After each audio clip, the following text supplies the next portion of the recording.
It's Mrs. Mabry.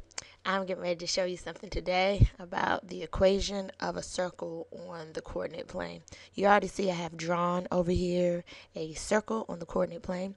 Note that, I'll point to it, you have a circle and you have a point on the circle connected to the center, and of course this distance is called the radius. Let's talk about the definition of a circle, and then we can come up with that standard form of the equation. So a circle is defined, I'll write this down. A circle is defined to be the set of all points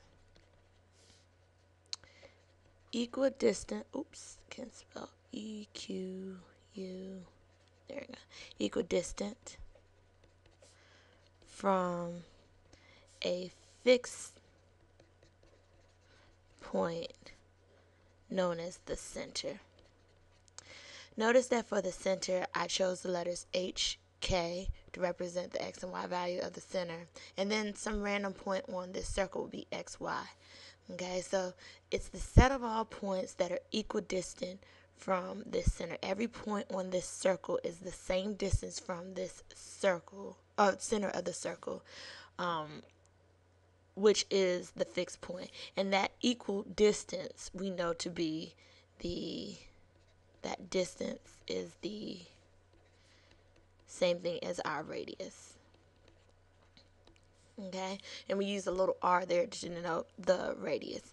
So I'm going to come up with the equation for the circle on the coordinate plane simply using exactly what I've said. So distance, we know the distance formula is d equals the square root, and then we have 2 points, right? We do x1 minus x2 and 1, and we square, and then we add the quantity y1 minus y2, and it's squared. So the idea here is that we take 2 points, we subtract the x values, we square it, we add and subtract the y values and square it.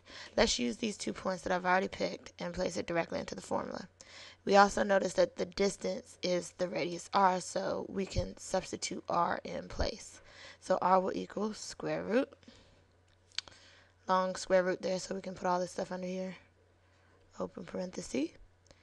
Let's use this as our first point. So this is like x1, y1, and this will be the second point, so x2, y2. If I take x1 minus x2, I'll have x minus h. We'll square it, plus substitute in the difference in the y's, y minus k, and we'll square it. Now, hk is what we picked for the center, and it's placed inside of our equation. You may wonder why I picked HK. That is a common 2 set of letters that are used by all mathematicians. Let's go ahead and square both sides.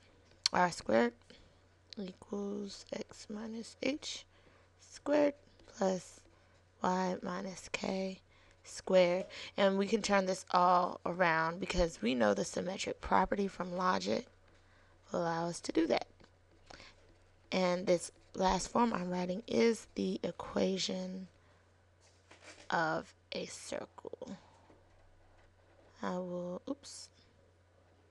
there it goes, square it off. So that is the equation of a circle on the coordinate plane, where if we pull out the h and the k value here, which will be constants later on when we get to examples, when we pull those 2 values out, they will make the center, and then this number over here, whatever it is, you must take the square root because this number over here is actually r squared.